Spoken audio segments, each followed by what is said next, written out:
Hey, what's going on, guys? Welcome back and happy Lent! I know I'm doing two videos in 1 month, but believe me, there is a reason. For those who don't know, we are in the time of Lent, which is a big thing for people in the Christian community, which I'm a part of. And I definitely wanted to get this video out before Easter. So, I'm doing it now.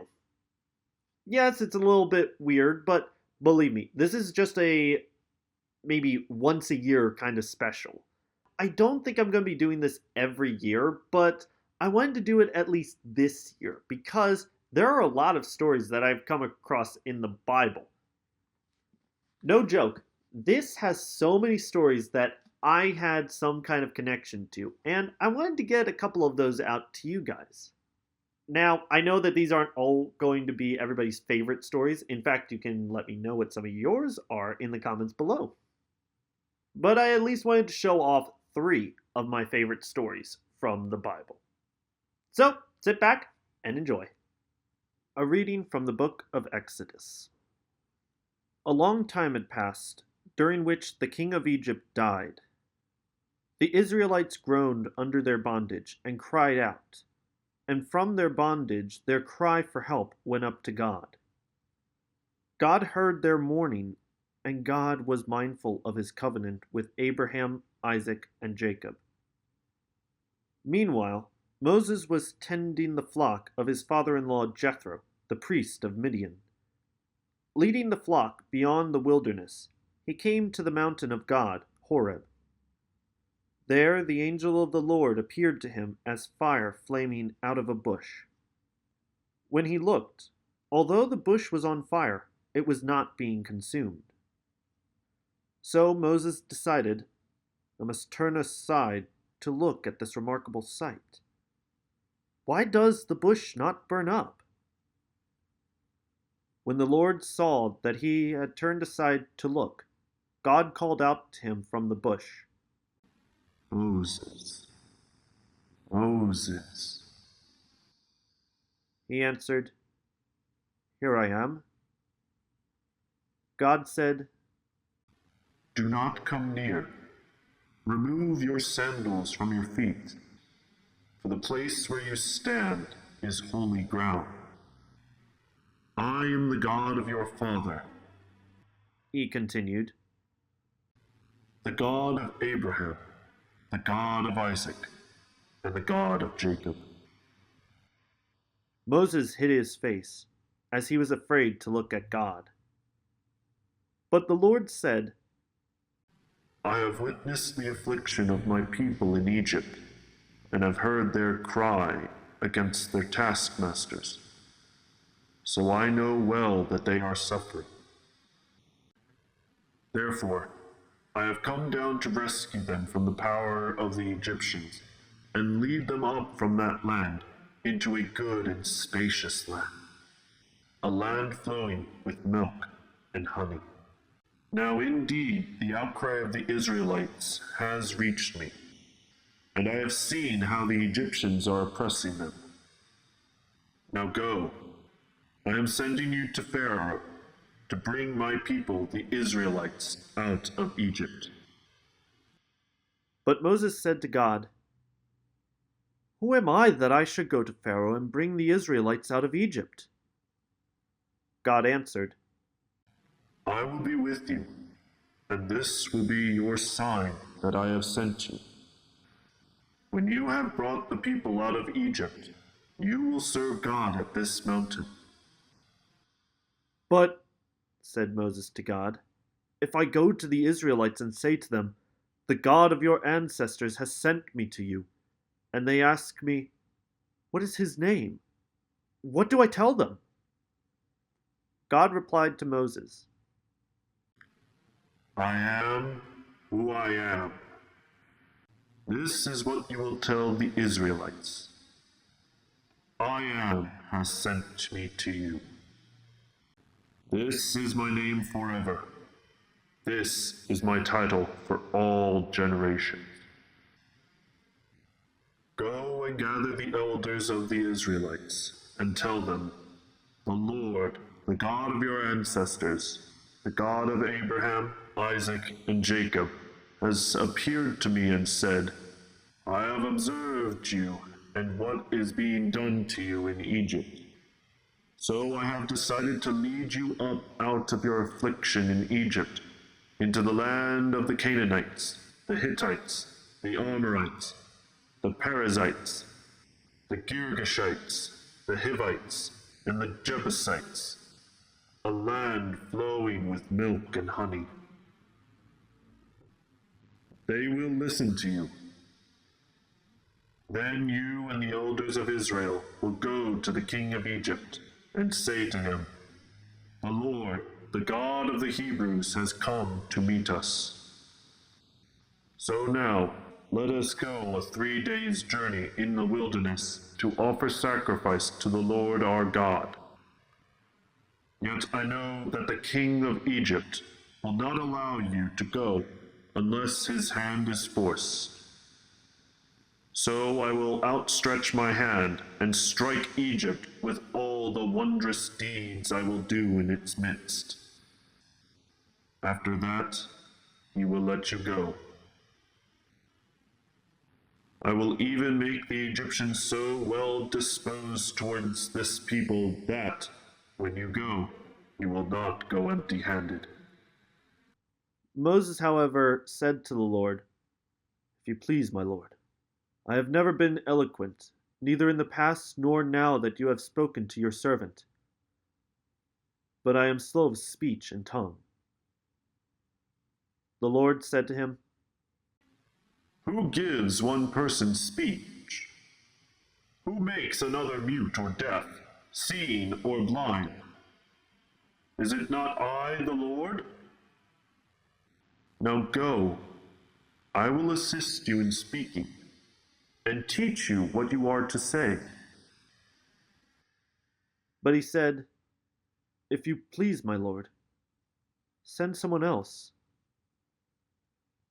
Then the Lord became angry with Moses and said, I know there is your brother Aaron the Levite, who is a good speaker. Even now he is on his way to meet you. When he sees you, he will truly be glad. You will speak to him and put the words in his mouth. I will assist both you and him in speaking and teach you both what you are to do. He will speak to the people for you. He will be your spokesman, and you will be as God to him. Take this staff in your hand. With it, you are to perform the signs. Now, I'm not going to lie, this is actually one of my favorite stories from the Bible. It is basically the call that everyone gets from God, and it's one that I constantly feel like I am called to do every day. Now, for what? I don't know. I usually have a hard time hearing God personally, but I do know He's there, and I know He is constantly calling for me. Now, I'm personally in the same boat as Moses here. I always feel like I'm the least likely person to say anything of importance from God. I always feel like God needs to show me the way, or I need to read about this kind of thing to even understand what God is asking me to do. And it's because of that I don't always know where to go from there. But He gave me a mission, and while I don't know what it is exactly yet, I know that I am on the right path, because there was a time in high school when I was making comic books, and I sat down to pray. And what I did was I asked for something to show that I'm on the right path. My comics were what I loved doing, and they were basically artwork, pretty much. And after I had prayed, what did I coincidentally happen to come across in the school? Well, an art show, and they allowed me to show off my comics as well. I saw that as a sign from God that I was on the path that He had sent for me. I don't know if I'm still on that path exactly, but I am thankful every day to him for that. And I feel like I'm still doing that in some way, bringing these speed paint videos to you guys. So, let me stop talking and just let you guys enjoy the picture of the burning bush.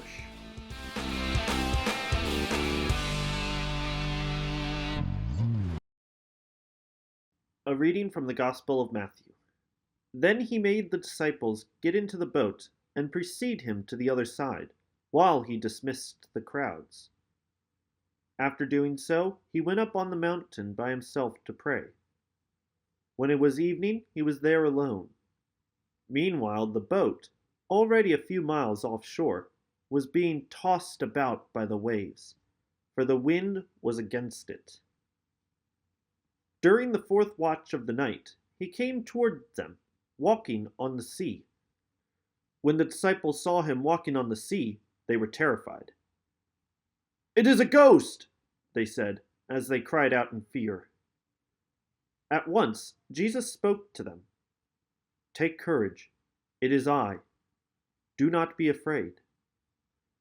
Peter said to him in reply, "Lord, if it is you, command me to come to you on the water."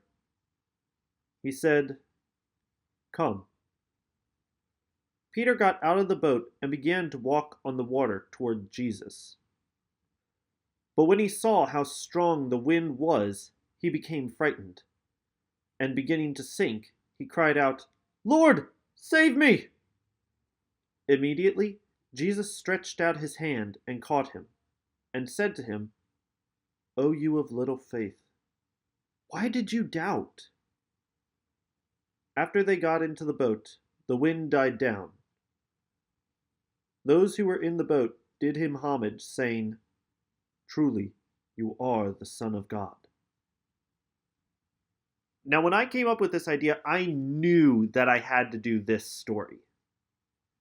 While it's not really that big of a story, in fact, it's not even that long, only 11 verses, it still resonates with me every single day. Every day, I feel like I am exactly Peter in this situation. I always sink below the waters. But this story also shows that Jesus is always there to help us back up. And that is why I love it so much. Then, The Chosen came out, and then their season 3 finale, they touched upon this story. And I'm not going to lie to you guys, I love The Chosen, but it hadn't gotten to me on any of the episodes. I saw so many people talking about how the episodes touched them and made them cry, but I never got that feeling from any of the episodes I saw until the season 3 finale. I even saw it in the theaters with my parents and our family friends, and I'm not gonna lie, I was on the edge of my seat and I was crying during that scene. The scene was expertly crafted, and just Peter bawling and saying, "Don't let go, don't let go." It really resonated with me. And that's why I decided to do this picture for today's speed paint video. This was actually even the first picture that I drew for this video. But I've talked enough about it. Let's just see how it turned out.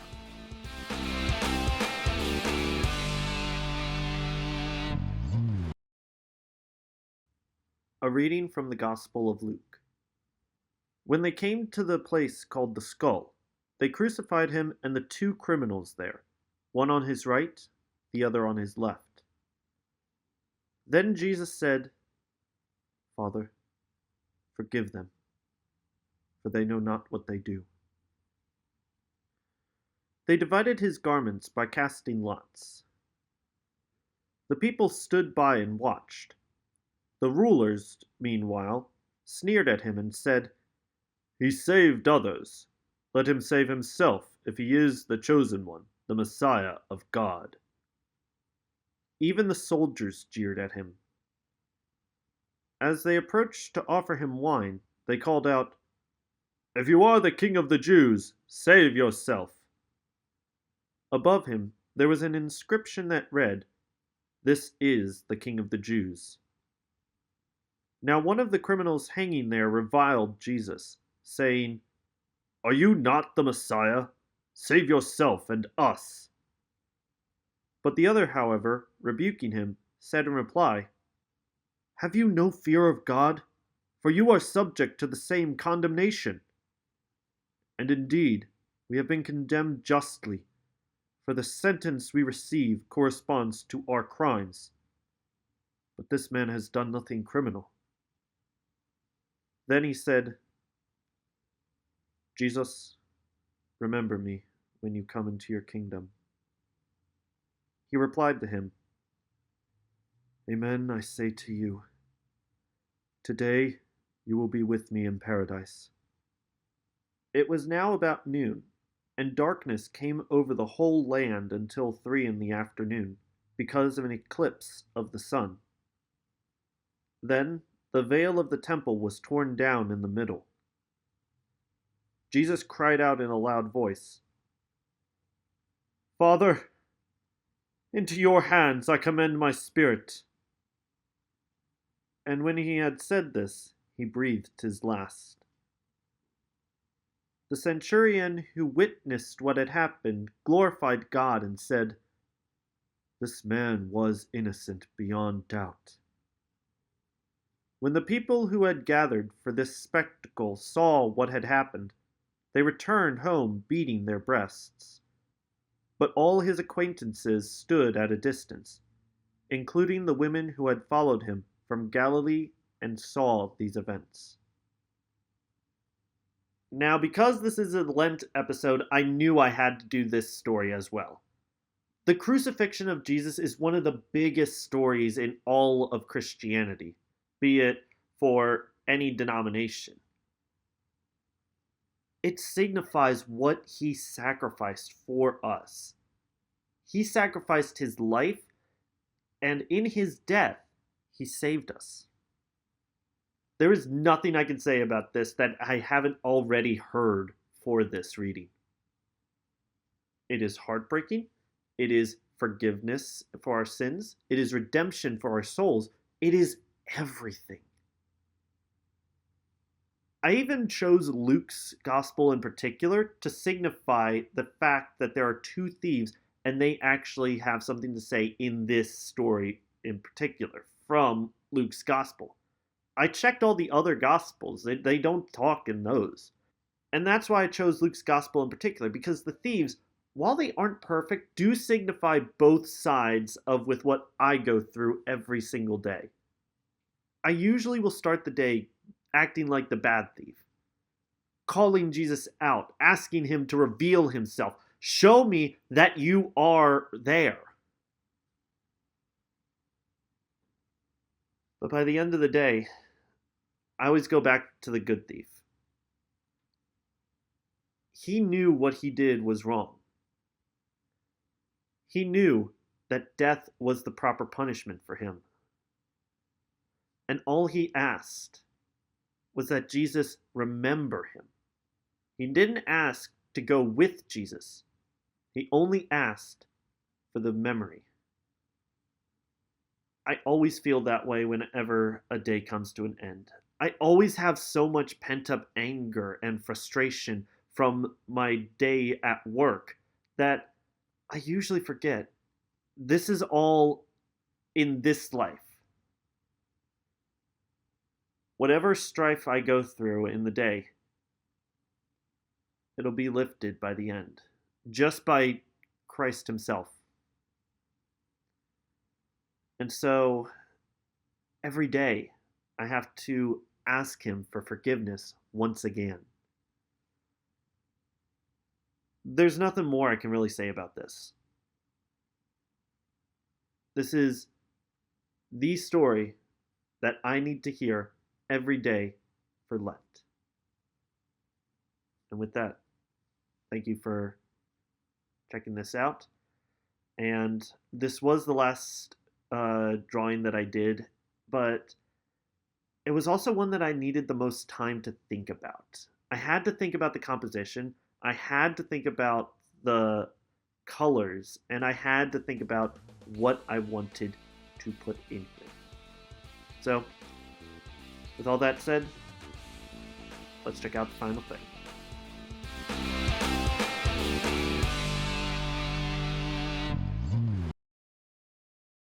Pretty impressive, don't you think?